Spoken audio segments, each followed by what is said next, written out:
అందరికీ కూడా నమస్కారం అండి. వైసీపీ పార్టీ ఒక డ్రామా కంపెనీ లాగా తయారైంది. రాజధాని విషయం మీద పూటకొక మాట మాట్లాడటమే కాకుండా మొన్న ఉభయ సభల్లో రాజధాని క్యాపిటలే సిటీ అమరావతి అని చెప్పి పాస్ ఆన్ అయినప్పుడు కూడా వైసీపీ పార్లమెంట్ సభ్యులు ఇష్టం వచ్చినట్టుగా మాట్లాడారు. కొంతమంది ఇప్పుడు అమరావతి పేరుతో ఒక దోపిడీ జరగబోతా ఉంది అని చెప్పి వైసీపీ నాయకులు, ముఖ్యంగా జగన్మోహన్ రెడ్డి గారు మాట్లాడుతూ ఉన్నారు. దోపిడీకి అభివృద్ధికి తేడా తెలియకుండా వైసీపీ నాయకులు ఉన్నారు అని చెప్పటంలో ఏమాత్రం కూడా అతిశయోక్తి లేదు. తండ్రి పదవిని అడ్డం పెట్టుకొని వేల కోట్లు దోపిడీ చేసింది, వేల కోట్లు సంపాదించిన జగన్మోహన్ రెడ్డి ఆ డబ్బుల్ని దోపిడీ అని అంటారు. పోలవరం ప్రాజెక్టు పేరుతో మొబిలైజేషన్ అడ్వాన్సులు ముందే తీసేసుకొని ఆస్తులు పాస్తులు కొనుక్కున్నారు చూసారా మీ కుటుంబం, దాన్ని దోపిడీ అంటారు.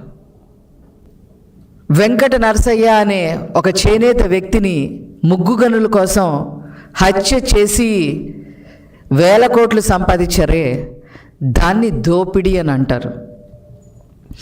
మనీ లాండరింగ్ కేసుల్లో ఇరుక్కొని మరి కొన్ని సంవత్సరాల పాటు బెయిల్ మీద మీరు తిరుగుతూ ఉన్నారే, ఆ మనీ లాండరింగ్ ఏదైతే చేశారో ఆ కేసులో ఇరుక్కొని తిరుగుతున్నారు చూసారా, దాన్ని దోపిడీ అని అంటారు. మరి ఈ దోపిడీ డబ్బుతో సాక్షి ఛానల్, సాక్షి పేపరు పెట్టి ఆ పేపర్లో ఇష్టం వచ్చినట్టుగా రాతలు రాసి బ్లాక్మెయిలింగ్ చేసి మరి అవతల వాళ్ళ దగ్గర నుంచి డబ్బులు గుంజుతున్నారే, దాన్ని దోపిడీ అని అంటారు. అంతేకాకుండా భారతీ సిమెంట్స్ పేరుతో మరి వాళ్ళ సిమెంట్ ఫ్యాక్టరీలు బాగుండాలి అనే ఉద్దేశంతో ఏళ్ల తరబడి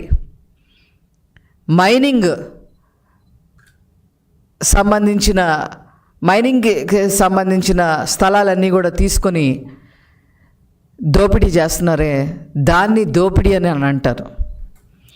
ఆ మైనింగ్ సంబంధించినవి అన్నీ కూడా లీజుకి తీసుకొని మరి దోపిడీ చేశారు కదా, దాన్ని దోపిడీ అని అంటారు. అట్లాగే మద్యపాన నిషేధం పేరుతో మద్యాన్ని డిజిటల్ మార్కెటింగ్లో అమ్మకుండా ఈరోజు ఆనాడు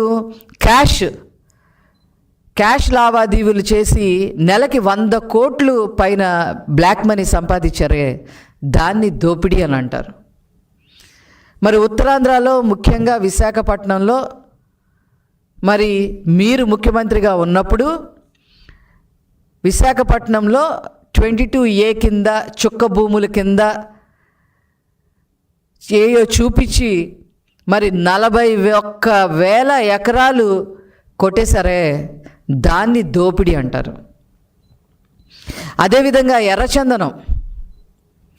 ఎర్రచందనం మరి అడవుల్లోకి వెళ్ళిపోయి పందికొక్కుల్లాగా ఎక్కడ ఎర్రచందనం చెట్టు ఉంటే అక్కడ నరికేసి స్మగ్లింగ్ చేసి డబ్బులు సంపాదించారే, దాన్ని దోపిడీ అని అంటారు. అలాగే ఇసుక మాఫియా, అదేవిధంగా పేద ప్రజలు పొట్ట కొట్టే విధంగా సెంటు పట్టా భూమి అనేది తీసుకొచ్చి మరి గవర్నమెంట్ సొమ్మునే మరి కొట్టేశారే, దాన్ని దోపిడీ అని అంటారు. ఇంకా చెప్పాలి అని అంటే అన్యమతస్తుల్ని టీటీడీ చైర్మన్లుగా చేసి మరి సాక్షాత్తు తిరుమల వెంకటేశ్వర స్వామి యొక్క సొమ్ముని కొట్టేసి ఇప్పుడు అందులో నుంచి బయటికి రాలేక కింద మీద పడుతున్నారే, దాన్ని దోపిడీ అని అంటారు. అంతేగాని అమరావతిలో అభివృద్ధి జరుగుతుంది, యూనివర్సిటీలు వస్తున్నాయి, కేంద్రపాలిత సంస్థలు వస్తున్నాయి, ఒక స్పోర్ట్స్ సిటీ వస్తుంది, అదేవిధంగా క్వాంటమ్ వ్యాలీ వస్తుంది, గ్లోబల్ హబ్గా తయారు చేయటానికి ఐటీ గ్లోబల్ హబ్గా తయారు చేయడానికి ఐటీ పరిశ్రమలు వస్తున్నాయి. వేల మంది యువతకి ఉద్యోగాలు దొరికే రాజధానిగా అమరావతి తయారవుతుంది. వీటిని హర్షించాల్సింది పోయి మీ ఇష్టం వచ్చినట్టుగా మాట్లాడటం ఏంటి అనేది నిజంగా అర్థం కాని ప్రశ్న అని చెప్పి ఈ సందర్భంగా తెలియజేస్తా ఉన్నా. దేశం అంతా జాలిపడతా ఉంది. 10 ఏళ్లుగా ఆంధ్రప్రదేశ్కి రాజధాని అనేది లేదా అని. అది పార్లమెంట్ సాక్షిగా ఉట్టిపడింది.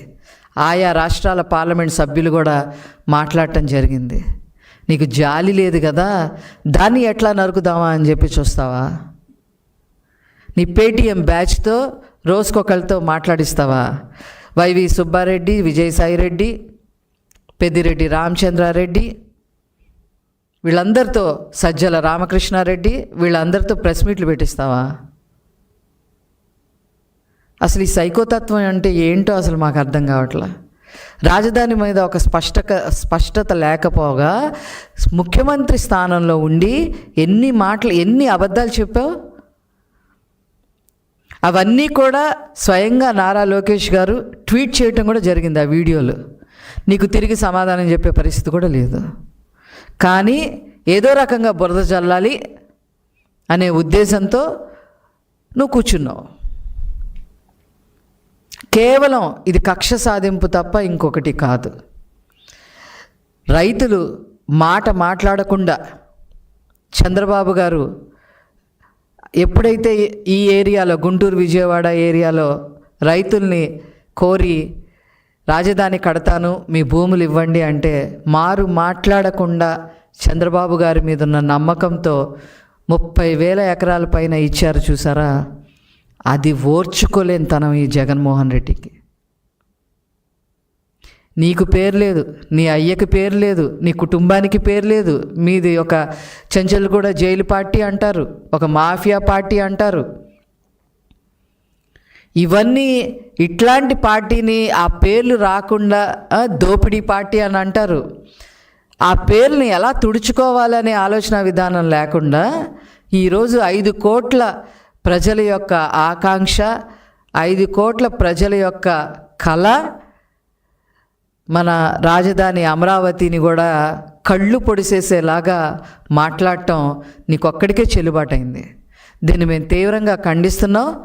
దోపిడీ అంటే ఏంటో తెలుసుకో, అభివృద్ధి అంటే ఏంటో తెలుసుకో, సెల్ఫ్ సస్టైనబుల్ ప్రాజెక్ట్ అంటే ఏంటో తెలుసుకో. మీ వైసీపీ నాయకుల్ని నేను ఒక విషయం చెప్పదలుచుకున్నా. మీరు సెల్ఫ్ సస్టైనబుల్ ప్రాజెక్ట్ అంటే దాని మీనింగ్ ఏంటో తెలుసుకొని ప్రెస్ మీట్లకు రండి. అది కూడా తెలుసుకునే పరిస్థితి లేకపోతే మేము చేసేదేమీ లేదు. మాట్లాడితే మ్యావిగన్ అంటారు, అదంటారు, ఇదంటారు. ఈ మ్యావిగన్ ఏంటి? నేను అడిగితే అదేదో పిచ్చిముదిరే ట్యాబ్లెట్ అంట. దాని పేరు ఏదో ట్యాబ్లెట్ అని చెప్తున్నారు, ఏదో పిచ్చిముదిరే ట్యాబ్లెట్లని. ఏం పనులు ఈ పనులు? అసలు మీకు ఒక బాధ్యత ఉందా? అందుకే నేను అన్నాను, ఈ వైసీపీ పార్టీ ఒక డ్రామా కంపెనీ కన్నా హీనంగా తయారైంది. అందుకనే మీరు 11 సీట్లతో మిమ్మల్ని తీసి పక్కన పెట్టారు ప్రజలు. కనీసం ప్రతిపక్ష హోదా కూడా ఇవ్వలేదు. ఇవన్నీ ఆలోచించకుండా ఇది ఏ రకంగా పార్టీని మనం బాగు చేసుకోవాలనే ఆలోచన విధానం కూడా లేకుండా ఈరోజు రాజధాని మీద, అమరావతి మీద మీరు విషం చిమ్ముతున్నారే, ఇంతకన్నా దారుణం ఇంకొకటి లేదు. దీనికి ఖచ్చితంగా మీరు అనుభవిస్తారని చెప్పి నేను తెలియజేస్తూ నేను సెలవు తీసుకుంటున్నాను. Thank you.